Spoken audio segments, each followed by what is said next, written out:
What is up, everybody? This is Anthony with the VR Game Rankings YouTube channel, and of course, it is another day, another dollar, and it is Monday. It's August 27th, 2018. This is episode 183 of the show, and Tezrim once again is first in the house. Fluke Rogi also jumping in. Do I need popcorn for this stream? You might a little bit later in the show. Steven Sales, haven't seen him in a minute. Kev Gret in the house, and lots of people. Oh, Tezrim just finished watching Cyberpunk 2077 gameplay. Noah is in the building, and Noah, it's a good thing you showed up because we do have Magic Leap news to get into today. Unfortunately, it is not happy Magic Leap news. We have some Palmer Luckey Magic Leap related discussion that is coming up a little bit later in the show. Chris Cox is in the building. Kev Gret talking about Firewall is coming. Yeah, tomorrow Firewall 0 Hour will release. Bow to Blood will release, which according to Roy Schwartz has gotten great reviews from people that have previewed it. Noah isn't too worried about the Palmer Luckey situation. That's good. Yeah, we have to take everything with a grain of salt, you know, but it'll be interesting to go over the comments and the stuff that Palmer Luckey was talking about. And then, of course, Torn is tomorrow. That's actually the one that I'm kind of looking forward to. I'm actually looking forward to Torn a little bit more than everything else. The other thing I wanted to get into today, I wanted to talk a little bit about Santa Cruz and some of the information that came out last week about Santa Cruz. I have some unfortunate news, though, from the standpoint that I was hoping to wake up this morning and basically spend a bunch of time looking at all the Santa Cruz information so I can have a really good take on Santa Cruz. And then all this other stuff happened, completely unrelated, that I had to deal with, taking my kids to school, giving my wife a ride to her job because her car, there was a problem with her car, just a whole bunch of drama. And so I wasn't able to really look at anything, so I'm going to have to kind of go off the cuff here. This is going to be another one of those off the cuff shows. So, you know, sorry about that, but we'll try to do the best job that we can, and we'll try to get into some stuff here. This trailer is just, what is that game? Yeah, Summer Funland, which is a game that I've tried out. It's kind of similar to Carnival Games and Peer Arcade, whatever that one was. A lot of different games like this we've had. I've tried this game. I actually like this. I thought it was pretty good. I especially like the underwater ride that you go on in this game. I almost think this game is worth it for that alone. So that's a pretty cool game right there. But let me go ahead and break out, might as well. That's the underwater part I'm talking about. That is really, really good. I honestly think they might want to break that out for like $6.99 or something and make that its own thing. I think it would do quite well. But let's go ahead and get into the normal intro. Yeah, VR Game Rankings is the name of the channel. Daily Vlog Live, that is our show. We're up to episode 183. It is Monday. It is August 27th. And this is the start of a brand new week. And we're hoping there's going to be a lot of good stuff this week. I'm definitely hoping to get my hands on Torn and be able to play that. I am excited about that for tomorrow. Firewall 0 Hour, I am buying that. I absolutely am buying that, but I am going to wait until September 1st and order it. It has something to do with this credit card I have where I have to make so many purchases each month, so I might as well wait an extra day because I'm not that hyped on it. And I should be able to get it without problem, maybe from Target or something. You know, there's no, sometimes Amazon.com, speaking of that, let me go ahead and grab the image here. But sometimes what Amazon does is, like, if you pre-order a game from Amazon, you will sometimes get like some kind of a special deal, you know. This is the Firewall 0 Hour. AIM controller bundle. And usually if you order something from Amazon, you'll get a slight discount off of that. And that is a cool thing. But I don't think they're offering anything like that. I didn't notice any discount. It's just straight up $79.99. So I can go ahead and buy this anywhere. So I might just end up buying it from like Target or something like that. And I basically really just want the AIM controller, to be completely honest. I want to play Farpoint. I was about to say Firewall. I want to play Farpoint. I don't really care that much about Firewall, but since I'll have the game, I should probably jump into that, I guess, and play it as well, right? But I'm really after that AIM controller, and then hopefully trying the AIM controller out in some other PSVR games. And there's also stuff like is it Unearthing Mars? You know, it's coming up later in the month, and then Evasion, which looks like it's really good on PSVR. So that's kind of what I'm hoping to do there. So I'll probably go ahead and grab that on September 1st to get, it's a credit card thing. It's too long of a story to explain.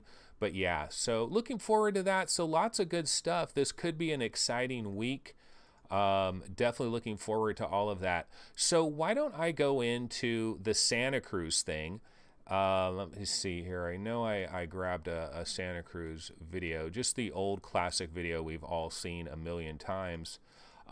So what happened with Santa Cruz? What is the news with Santa Cruz? So I was in Hawaii, and occasionally I would have 10 minutes here or 15 minutes there before we were heading to some beach or some waterfall or Waimea Canyon or any of these different places that we went to. I'd have a little bit of time. I'd hop on to Upload VR and Road to VR, and I'd hop onto the subreddits. And there was talk about Santa Cruz, but all I saw was the headlines of it. So I didn't see like the meat of the story. And apparently what this is I guess Upload VR, was it Upload VR that had it? They have some inside source that is telling them that Santa Cruz is scheduled to launch in the first quarter of 2019, and that also a lot of the biggest Oculus Rift games that people know and love, they are going to be trying to do their best to port these games over to Santa Cruz. And so that was that's what I heard. Now, if there's additional information, you know, go ahead and pop it into chat if any, because I was going to try to like read as many stories on this as possible and try to dig a little bit deeper into it this morning, and it didn't happen. So I'm just going to kind of go off the top of my head here, but if anybody has any additional information. So first of all, first quarter 2019. Oh, the other thing that we heard about Santa Cruz is you probably want to go to Oculus Connect 5. You might actually get hands-on time with the finalized consumer version of Santa Cruz. You might find out the name of Santa Cruz, the official name that it's going to have. You might find out the price. You might find out specs of the device. I actually was approved to go to Oculus Connect 5. I went ahead and submitted an application to go to Oculus Connect 5, and I was approved, but it's $300. It's $300, and I decided, you know what, should I spend $300 to go to Oculus Connect, or should I take that $300 and give it to one of you guys for a 1080 Ti, probably some more than 300, I would say, but I just think that's a better idea. So I basically am going to pass on Oculus Connect 5, which is unfortunate, because I would have liked to have gone there and to be there firsthand and maybe actually get hands-on impressions of the Santa Cruz headset and check that out at Oculus Connect in San Jose. But I just couldn't justify 300 bones. I figure that money is better spent upgrading my video card. So I think that's what I'm going to go ahead and do. Oh, Chris Cox is saying you might get a free Santa Cruz. Well, yeah, if somebody wink winked at me that I would, be sitting in my Oculus Connect chair, and they say, hey, look under your chair. There's a free Santa Cruz. It's not going to be available for another 6 months, but yeah, you get it free right now. Don't think that's going to happen. I don't think Oprah Winfrey is going to be there and give me a brand new Volkswagen Bug or something along those lines. But yeah, it would have been cool to go there, but I'm going to take that 300 and invest it into a new video card, new for me at least.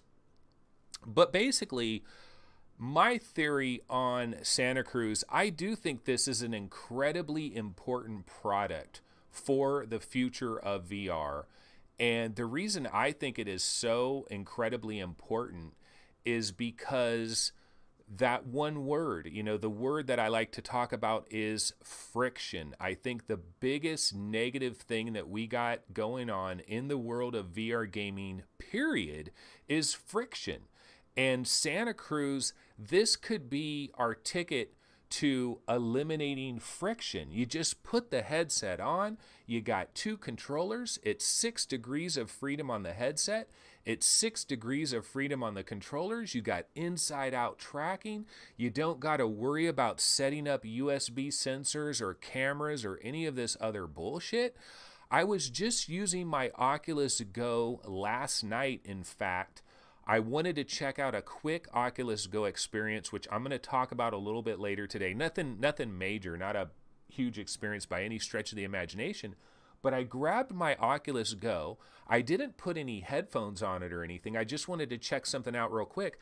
I popped the thing on, got it onto my head, right, was in it, and was up and running in a matter of seconds. They've done a marvelous job with the, I keep looking over here because that's where my Oculus Go is sitting. But Oculus has done an absolutely bang up job with the Go from a standpoint of reducing friction. Now the controller is a little bit sketch on the friction standpoint. It would have been nice if it was 6 degrees of freedom. I always feel like my Oculus Go controller is like over here.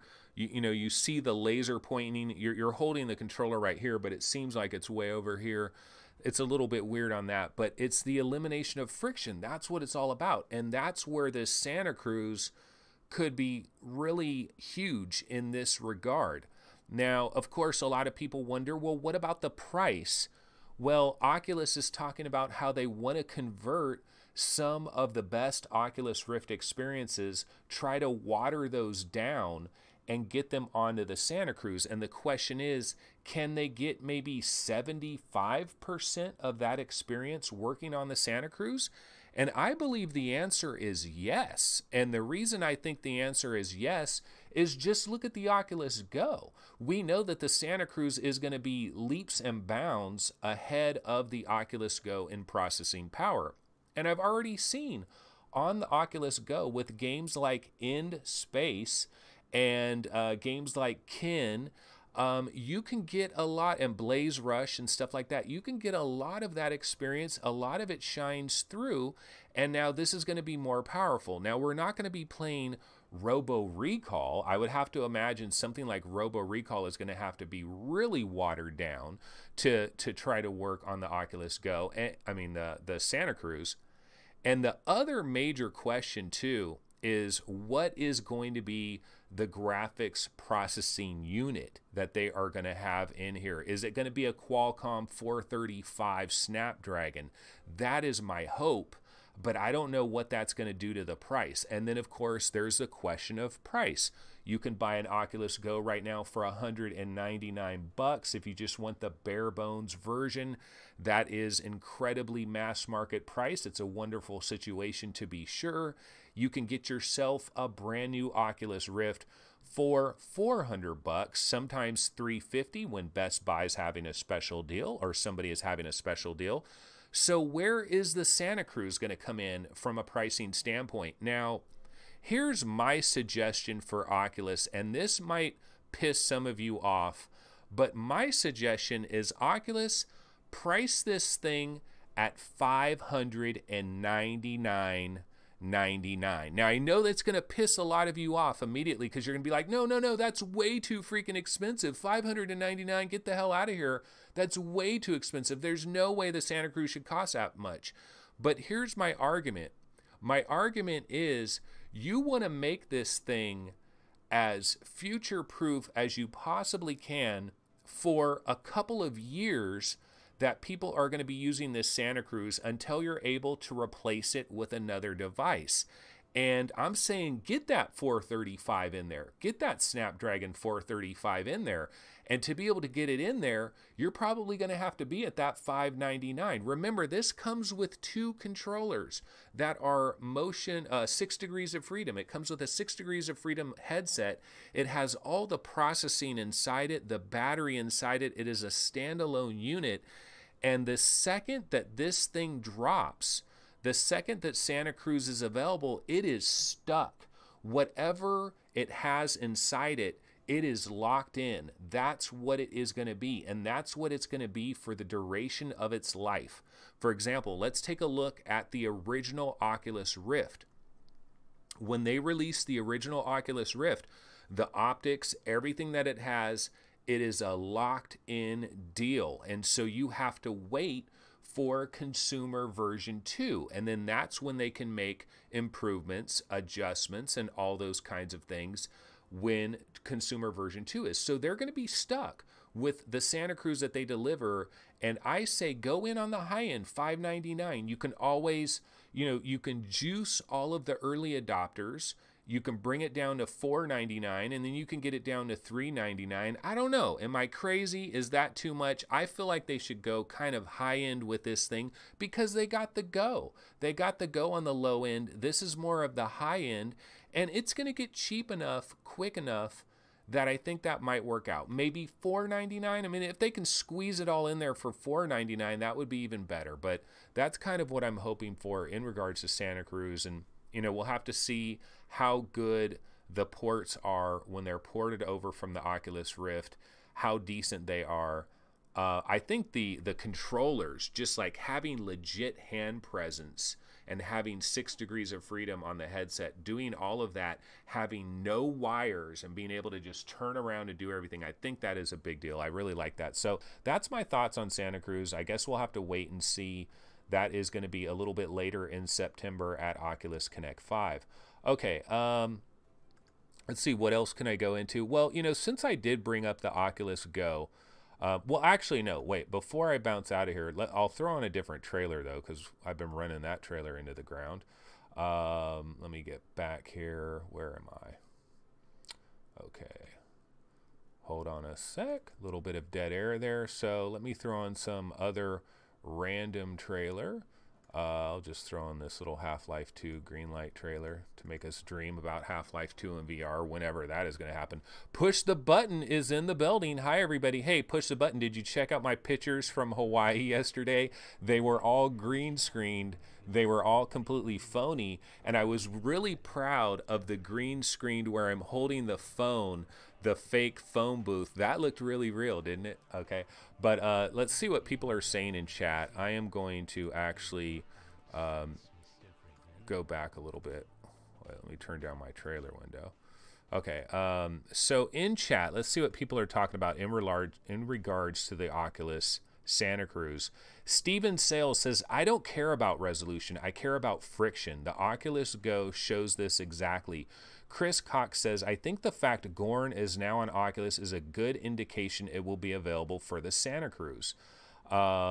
Nick Daniels says, I don't get it. Is it working with a PC or is it like Oculus Go? It is like Oculus Go, but it's supposed to be like Oculus Go on steroids, where the Oculus Go, 3 degrees of freedom on the headset, 3 degrees of freedom on the controller, 6 degrees of freedom all the way around. So true hand presence, being able to lean in, lean out, all of that is beautiful. Steven Sell says 835 is my bet, but I wish it was going to be an 845 so badly. Yeah, I am really, really hoping for that. But if I'm going to play at home, I might as well, this is hybrid. If I'm going to play at home, I might as well stay plugged into my PC, even for the higher resolution and super sampling. My chat, my stream looks like it's messed up a little bit here. I don't know if it's because I was on that video window. Can somebody tell me if the stream is all jacked up right now? Charles Van Nolan says, I'm stoked on Santa Cruz all day. Standalone is the end game for VR. That's Charles Van Nolan. Paradise Decay checking in. What is going on, Paradise? And Push the Button says, I like standalone. Hope they will be better in the near future. Stream seems normal. Okay, so the stream looked weird for me. It looked like it was kind of dying there. But basically, yeah, I mean, that's my thoughts. I do, especially having had the Oculus Go for the time that I've had it, standalone VR is, I think it really is the future. We got to cut the cords, ladies and gentlemen. I know you guys want your super high-powered PC experiences, and I understand that, but goddamn, we got to cut the cord. Okay, let's see. So that is that. Let's see what else I can go into. Oh, so anyway, there was this little experience I tried on the Go last night, and I'll go ahead and throw this trailer on. And it's nothing major. It's called The Coast. It's a free music experience. You can check this out for a second.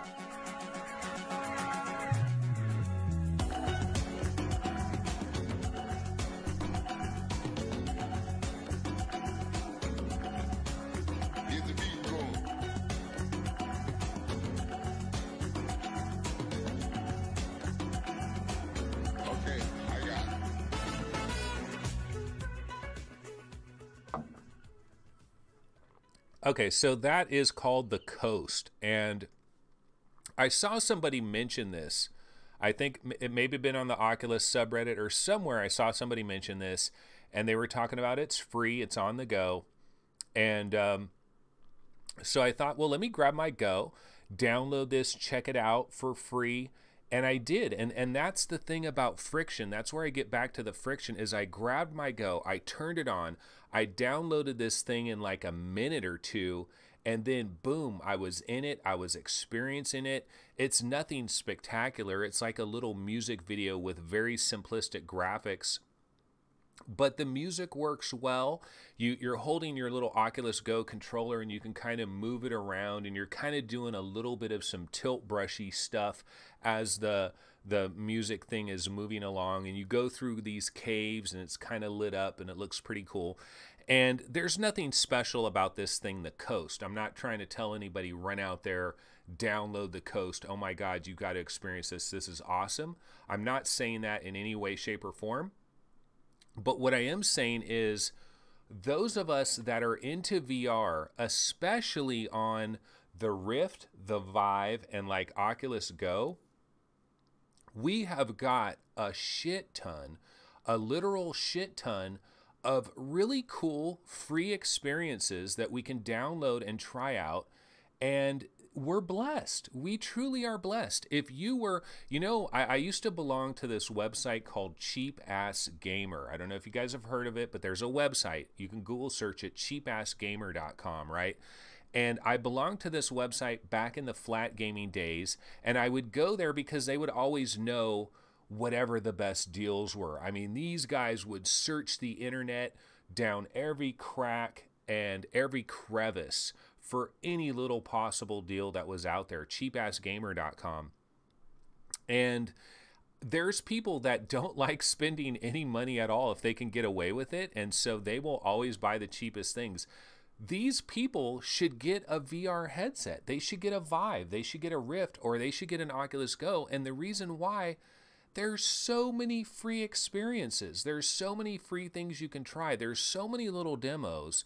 You can literally get one of these headsets and not pay any money, and you can live for a while off a ton of free experiences. And this thing, The Coast, is another example of that. So I'm just saying, like, there's so many cool free experiences. We are truly blessed as far as that goes. But let's see what people are talking about here. I missed yesterday because I was trying out the Jurassic World VR experience at Dave & Buster's. That's Crunchy. Yeah, we haven't seen Crunchy in a minute. I believe Steve has also tried this Jurassic World VR experience. Steve from VR Roundtable. We haven't done an episode since then, though, so I haven't heard his thoughts yet, I don't think. Chris Cox is saying, if it's for gaming, you need the power of a PC or console. Well, I don't know. You give us a Snapdragon 435, maybe not. Tom Lloyd says we can cut the cords once graphics can play AAA games, NVIDIA Now service might be the answer. It's designed to let AAA games be playable using low-end laptops and crap PCs. Kev Gret says caggers used to be a good group of people. Now they are just savages who look for glitches and price mistakes. Yeah, caggers is cheap-ass gamers. And there's also a cheap-ass gamer podcast that I listen to quite often. They had a pretty good podcast as well. Silver, I'm not going to do the X's. Silver, at the moment, VR needs dual functionality, mobile and tethered, for the same unit. That's actually a pretty interesting idea. How cool would that be if you could use this Santa Cruz as a straight up Rift as well, if it had a plug that you could use and you could use it as a Rift? That would be kind of cool. That would be an interesting idea.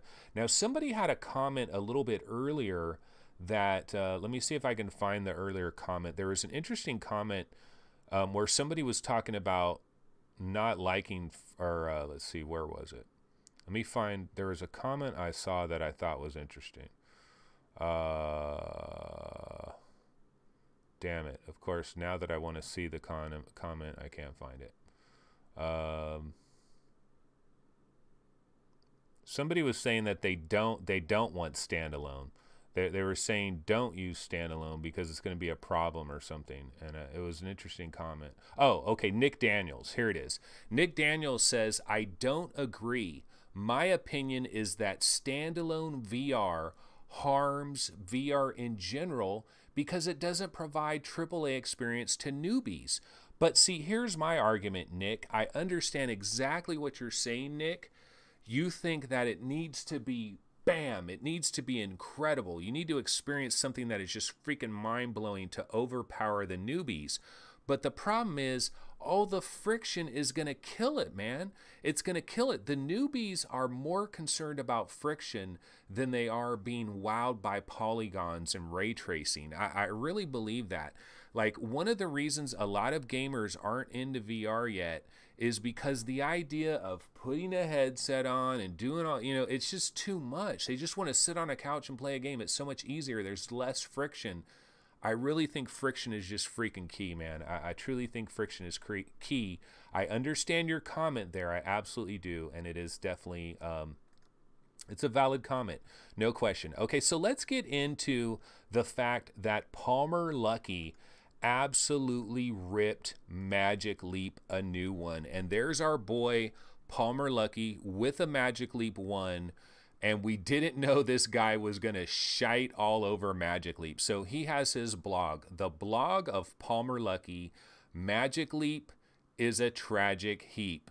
And, you know, Palmer knows his stuff. And so here's some of the comments that he had. The cables are robust, and the weight tugging at the back of your head actually helps counterbalance things a little. They should have made the battery replaceable, but nobody is going to use their Magic Leap 1 long enough for that to matter to anyone but collectors with an aim to preserve the history of AR and VR. Oh my goodness.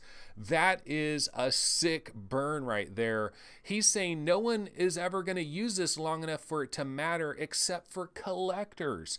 That Magic Leap 1 is a collector's item. Too long, didn't read. The supposed photonic light-filled chips are just waveguides paired with reflective sequential color Lycos displays and LED illumination, the same technology everyone else has been using for years, including Microsoft in their last-gen HoloLens. The Magic Leap 1 is not a light-filled projector or display by any broadly accepted definition, and as a bifocal display only solves Vergent's accommodation conflict in contrived demos that put all UI and environmental elements at one of two focus planes. Mismatch occurs at all other depths in much the same way a broken clock displays the correct time twice a day. Then he refers to this picture that was in the Magic Leap Wired article. This, I guess, is supposed to be the beast. This was the thing that people would stick their head in and look through it, and it was like, oh my God, this is the answer. This is Valhalla. You know, this is the dream. And what he's saying about this, above is a telling picture from a piece Magic Leap did with Wired magazine a couple years ago, back when they were still hyping up scanning fiber displays. See the fancy looking high-tech light up strands? They don't do anything. It is just electroluminescent wire. It looks great to casual observers, but does not hold up to any kind of scrutiny from people who are in the know. If you want to try using it to dress up your own costume, gaming PC, or multi-billion-dollar hype machine, you can buy a nice assortment for $20 here. Yeah, he's talking about these strands, these electroluminescent wires that are coming out of the beast, and he's saying, look, you can go to this website and for $20 you can get an EL wire starter pack, 2.5 meters, available in various colors. And basically it's kind of hilarious here. So I mean, Palmer Luckey, no question about it, absolutely rips Magic Leap a new one. I do highly encourage everyone, bounce over to his blog, the blog of Palmer Luckey, read the entire thing. He does not completely shit all over the Magic Leap totally. Like, he does have good things to say about it. I just happened to highlight some of the stuff where he really was talking major smack, but he still does say a few good things about Magic Leap. But the basic gist of what he's saying is that what Magic Leap is doing is not going to do anything for consumer AR.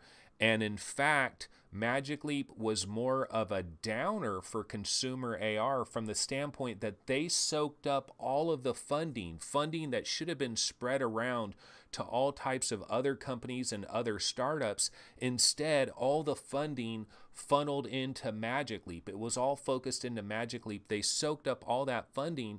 And what have they done with their billions and billions of dollars? That he was saying Magic Leap 1 is like HoloLens 1.1. It's not even HoloLens 1.5. And so he was talking major smack. And honestly, I mean, I can't disagree too much with a lot of the stuff he was saying. He was harsh on it, no question, but I don't know that he was really out and out lying about anything. Okay, so here's what Noah's saying about it. I'm still not too worried. I know what's being built for Magic Leap, and it's good. So Noah's under NDA. He's got a 2-year NDA. So Noah might get to see the true magic sauce that is going on there. Push the button, says Magic Leap is too early. Wait 5 years. RJH, how many billions did Magic Leap raise? I believe they raised about 3 billion, and I believe they have an actual valuation of near 6.5 billion. They raised about 3 billion, but they're valued at about 6.5 billion, but I don't know if that value's still there now. Oh, the other thing that Palmer Luckey was talking about here, I'm going to go ahead and switch off of this little trailer because we don't need all of the quotes anymore. It's really small anyway. I'll just throw in my little Magic Leap montage. Noah, are you hoping you get that red one? That red one would be so cool. If they gave you like a special edition Magic Leap, that would be sweet. But what Palmer Luckey also said is that, oh man, now I forgot what the hell he was talking about. Wait, what did he say? Ah, damn it, I completely forgot. But basically, Magic Leap 1, certainly it's a bit of a disappointment in some of these regards. But you got to go back to the investors, and you got to go back and wonder why were they valued at oh, okay, I remember what he was talking about now. What he was talking about is he did some predictions on how many Magic Leap 1 headsets have sold in the first week. And he basically believes they sold 3,000 headsets, because he said that he has about 100 people that he knows that have Magic Leap 1s. And by looking at the time and looking at their order number, he was able to kind of suss it out.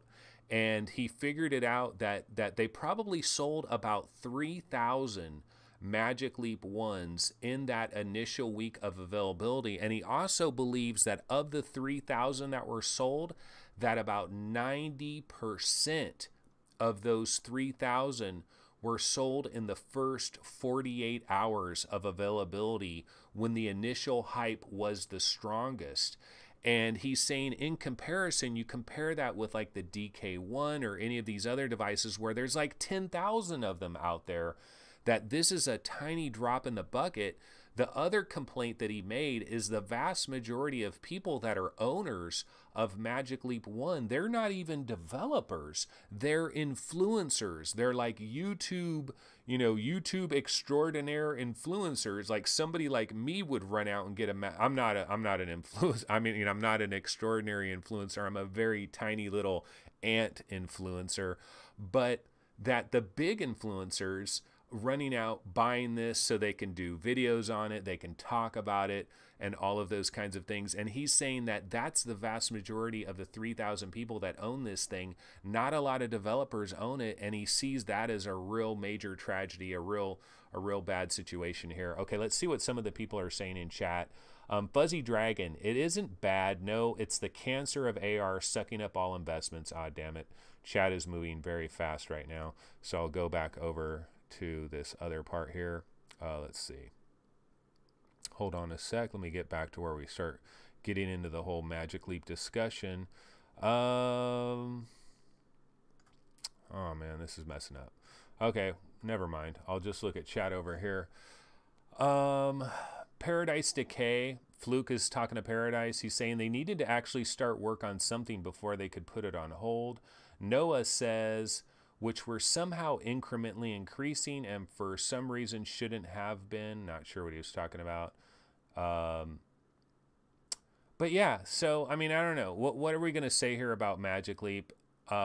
It's good that people like influencers are getting them. That is what Noah's saying. That's good, but we really need a lot of AR developers to actually get their hands on them and start doing some stuff with this. Now, I know Magic Leap is going to have that special show that is coming up in September, I believe, in Los Angeles. More of a breakdown, more demos. See, one of the things that we still haven't seen in regards to Magic Leap, before we move on to something else, one of the things that we still haven't seen is we haven't seen legit AAA examples yet. And Magic Leap is going to have that. Jesse Pelican says Magic Leap is just simply underwhelming. But here's what I want to say to that. We have not seen the AAA demo material that they must have. The Tonati experience is the closest thing to a AAA experience. We haven't seen Dr. Gorbort's Invaders. We haven't seen any of these other AAA things. Magic Leap, remember, they had $3 billion poured into them. They have a valuation of $6.5 billion. So they can literally go out there and wave around wheelbarrows full of cash to high-end developers and say, make us something seriously kick-ass using this technology so we can wow the shit out of people. And we might see some really cool demos in the very near future. So I think we can't write Magic Leap off completely altogether yet. Okay, there's a lot of talk about Xbox and Xbox VR. And unfortunately, I was late to the party on the Xbox thing. But what I will do is I'll throw on this little Adam Orr thing, which has a little bit of Xbox stuff going on here. And I want to go to the stories about Xbox and VR.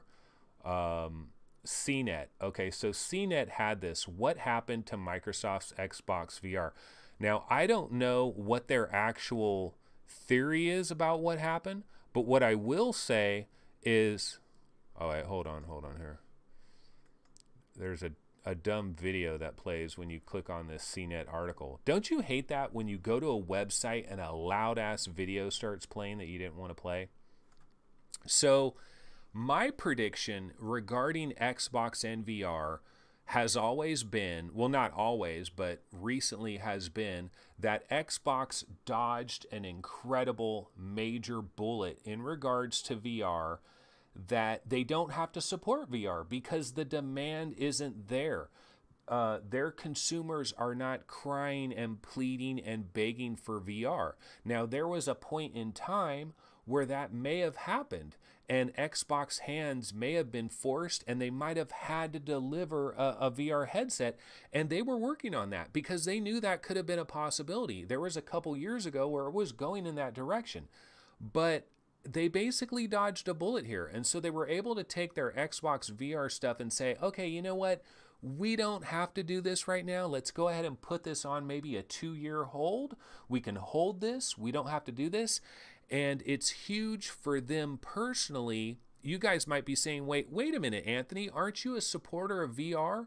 Why are you saying that Xbox dodged a bullet? Shouldn't you be upset about Xbox not having VR? No, I'm not upset, because the thought process that I have here is that Microsoft realizes that the hype is not really there. And the thing that a lot of people don't understand about a huge company like Microsoft supporting VR on the Xbox, it is a completely different ball game than having the Windows mixed reality stuff. Because the Windows mixed reality stuff is a PC product. It is an accessory that people are buying for PCs. Well, people that are buying accessories for PCs typically have a bit of a knowledge of electronics and PCs, and they've dealt with hassles, they've dealt with things before. The Xbox consumer is a completely different consumer. The Xbox consumer goes to Walmart, they go to Target, they go to Best Buy, they go to Amazon.com, they order their Xbox One, they get it, they plug it in. These are the same people that don't know to use their HDMI cable to get better video. They're using red, white, and yellow cables. There's people out there that think they're getting HD TV, and they're not. They have an HD TV box and they're using a red, white, and yellow composite cable. That is the audience that buys regular Xbox products. We're talking about the Joe Schmoes of the world. We're talking about just the regular, average, everyday people, right? And for a major company like Xbox, if they're going to bring a VR headset to Xbox, they got to provide a tremendous amount of support. That's just one major headache. The other major headache is they literally will need to invest like hundreds of millions of dollars creating an entire ecosystem of content. You got to have a lot of content, a lot of games. Sony is already there. Sony is already balling with all these games and all these experiences, and Microsoft would be starting from scratch. So I have not read this CNET article. I'm seeing if I can get some quick highlights from it. Let's see what they're ultimately saying. Microsoft's decision to hold back its VR plans come after a series of public fits and starts. Yeah, blah, blah, blah, blah, blah, blah. Let's see. Oculus had such a head start, Xbox head Phil Spencer said at the time. It's good for Windows and it's good for Xbox. To plant a flag or not. Blah, blah, blah. So ultimately, what are they saying here? As news spread that the Xbox VR headset was being put on ice, the justification some people in Microsoft gave was that the company wants to show what it can do with the next generation of VR technology, which they said they hope can create sleeker and potentially wireless designs. Okay, so is that what they're saying? And then here's another quote. But there's another and potentially more pressing question Microsoft would have to answer if it released an Xbox VR device. Do Xbox gamers really want VR? I haven't seen the gamer community rally around VR like they have other things. I mean, that's the bottom line right there. The bottom line right there is they were able to avoid it. There wasn't the clamoring. I guarantee you, though, there might be like a 7 or 8% of the entire Xbox user base that really wants VR, but 7 or 8% is hardly anything. Silver's saying that I'm basically making Xbox users into all kinds of loonies that don't know what they're doing. No, I mean, this is the same for PSVR PlayStation 4 users as well. They're regular everyday consumers. You know, it's console users in general. I'm not trying to stereotype Xbox users. I'm not saying that Xbox users are more likely to be fans of the Oakland Raiders. I'm not saying that at all. No, I was just kidding.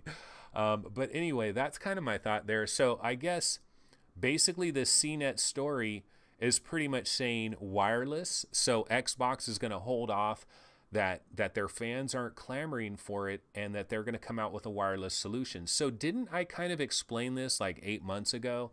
So pretty much I've already broke this story. So basically that's that. Okay, let's see if we can go on to something else. Let's see here. What else can I talk about real quick? Well, you know, one thing I can talk about real briefly, be the hero. Be the hero. Yeah, so we saw this trailer yesterday, and I told you guys prior to the show that, well, not prior to the show, but when I was talking about this, I said that I wanted to try this demo prior to the show, didn't get around to it. Well, last night I did try the demo, and for me, the demo was absolute ass. It was not good. I thought this demo was pretty freaking terrible. You know, I was running up the side of a mountain. You know, you're running along super fast. You're running up the side of a mountain, and then you get up to the top, and it's kind of like those, what are those Japanese games where there's like like Dragon Warriors or whatever, where there's like a million creatures you have to battle. You were kind of at this part right here. I was in this situation right here, and my controls, like nothing felt right. It just didn't feel good. Maybe it's a situation where I need to go back into the demo, try it again. Maybe it wasn't working right. Maybe I was having problems, but it was just ass. It did not work great. Charles Van Nolan says Oculus Rift. I'm not sure if he's asking, did I play it on Oculus Rift? That's where I played it. All I have right now is my Oculus Rift, my Oculus Go, and my PSVR. I do not have a Vive at the moment or a Windows Mixed Reality headset either. Dynasty Warriors, yeah, Paradise Decay, Dynasty Warriors. That's what it kind of reminded me when I got up onto that mountaintop, that plateau where there was a bunch of enemies to battle, and I couldn't get out of that experience fast enough. And that brings me up, I mean, that brings me to another topic, and I wonder, do you guys that play VR games, do you notice this same thing? So one of the things that I've noticed when I go into a VR experience, if you don't grab my attention within the first couple of minutes, you lost me. Where if I was playing a flat game, if I was sitting on a couch, sitting on a controller, it might not be that bad. You know, you might not lose me in the first 2 minutes, but there's something about putting on a headset. You get an experience up and running. The controls seem janky. You don't understand what the hell is going on. Everything is irritating. It's not working right. And I feel like I have a much less threshold for that type of stuff when I'm in a VR headset. And so I think it's incredibly important for all the developers that are out there that are making VR games. You're going to lose people in the first couple of minutes of your experience if it doesn't flow right, if it's confusing, if it's irritating, if controls aren't working right. Or am I out on an island? Do you guys know what I'm talking about? Do you guys have a low threshold for bullshit when you're in a VR headset? Because that's the way I am. It needs to work right away, or I get irritated, I get frustrated, and the chances that I'm going to like rave about something is not very good at all. Hybrid Energy says, agreed, the mechanics and immersion has to be almost immediate or else I want to go to a different experience. Crunchy says, I think there are very immersive things in VR, but it really depends on the experience. Google Earth and Star Trek are by far the best things in VR. That is Octoman's PCs. But basically what I'm saying here is like, I don't know, things need to work out right early on, or I'm not going to give a lot of these things the benefit of the doubt. Now, if it's a really big game, like say Budget Cuts or something, I'm going to go back into it and try it repeatedly and make sure. But just a lot of these other games, they can irritate the crap out of me. So anyway, that is Be the Hero. So let's see what people are talking about in chat. T-Bone says, has anyone here played Island 359? It's on sale on Steam for 45% off. Yes, I have played it, and it's not bad. It's not bad, but it does have some jankiness. It's probably the closest thing that you can get to in terms of being in a Jurassic Park kind of situation. But I can talk a lot of smack about Island 359 from the standpoint that the dinosaurs all look like identical clones of each other. They animate exactly the same. They fall to the ground exactly the same. They make the exact same noises. See, I kind of think like if I was designing a dinosaur game, I would have a T-Rex model and I would try to make a taller T-Rex, a shorter T-Rex, a skinny, malnourished T-Rex, a fat T-Rex, a T-Rex with a slightly different color scheme. You know, the same thing with the Raptors, the same thing with the Compies. I would try to vary it up a little bit, and I don't really see that with something like Island 359. Paradise Decay says, I prefer Robinson, and that is also on sale. Yeah, Robinson is a AAA kind of experience. You might get stuck on some of the puzzles. I think we had somebody in chat yesterday that got stuck on a puzzle and was really pissed off about it. I said, go check out a walkthrough, but sometimes the walkthroughs doesn't work. Sometimes you just have to like restart your entire game over. I had to do that with Hellblade. I had to start the whole game over to get past a part where I was stuck. Tom Barr says, can we talk about the Vive wireless adapter's battery life and pricing? 2.5 hours and $80 for another battery seems like a poor solution. Tom, you know what? We're at the very end of this show right now, so I won't get into that today, but I will try to remember to bring that up tomorrow. Octoman PCs, what I do see is movie, blah, blah, oh, I lost that one. Too many false reviews for this one on Steam. That is Chris Gould. I'm not sure if he's talking about Be the Hero or if he's talking about Island 359. Fuzzy Dragon says a T-Rex with an eye patch and a metal arm in a World War II setting. Yeah, mix it up a little bit. You know, try doing a few different things. I mean, why are we in these games, though, where the zombies are all identical? There should be a fat zombie. There should be a skinny zombie. There should be a short, tiny little zombie. There should be a tall as hell zombie. You know, give us some variation. That's kind of my thoughts. VRium is in the building, very late to the party, and we're basically wrapping up the show. Sorry, guys. What I will do real quick, though, I have not taken a look today at the latest stories at all. So I am going to bounce over to Upload VR right here and right now and see a quick thing on what people are talking about. Virtual City Hypatia officially opens its social VR world tomorrow. That is the biggest headline on there. Palmer Luckey is working on a solution for VR sickness. That is something that we heard about. Ace Combat 7, we talked about this yesterday. Very unfortunate news about Ace Combat 7. Seems like a much smaller experience than we were hoping for. The Microsoft Xbox VR headset put on hold.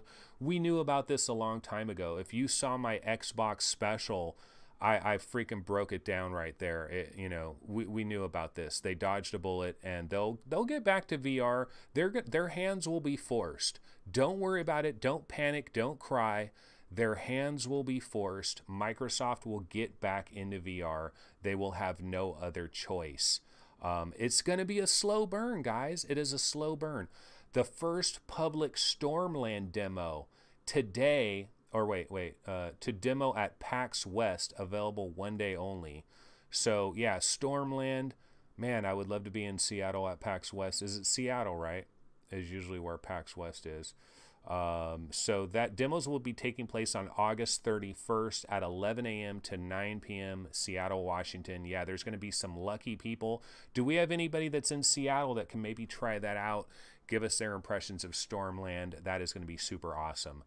All right, folks, I got to bounce out of here. I'm actually starting to get sweaty and stuff. Do you know that it was really cool and the temperature was not 100 degrees in Sacramento for a long time? I came back here, it was really cool, and it was kind of chilly. Yesterday I was wearing like a sweatshirt. Now I am sweating my butt off. I got a light over there, a light over there. They are beaming on me, and I'm getting kind of hot and sweaty. So that is my cue to go ahead and check the hell out of here. So let me go ahead and throw on my outro trailer. Remember, folks, tomorrow is a freaking huge day. We got a lot of releases, a lot of games. I'm hoping to maybe get my hands on Torn and have some comments on that. But that's going to go ahead and do it for the show today. This, of course, VR Game Rankings. Thanks for watching. Definitely subscribe to the channel if you could. Go ahead and tickle very gently the like button, like barely freaking touch that thing, but just touch it just enough to pop that little like on there. That would be sweet. And you know what? You guys are my best You guys tell a buddy, tell a buddy. If you got friends that are VR gamers and they're really into VR, tell them about this show, because there's a lot of people that probably just don't know about this show. Don't be irritating though. Just go ahead and tell somebody, say, hey man, this daily vlog is pretty cool. We talk about the daily VR news. Everybody hops into chat. It's kind of like a party, and we kind of kick back. T-Bone is in Vancouver, and he would have gone to Pac West, but he doesn't need the hassle at the border. Yeah, I've heard that it's a lot harder to transfer back and forth between the border than it used to be. Used to be you could just show them your ID and boom. Now you need like passports and shit. What's going on here? But anyway, yeah, I'll talk to everybody tomorrow, 11 a.m. Pacific time. See you guys then. Later.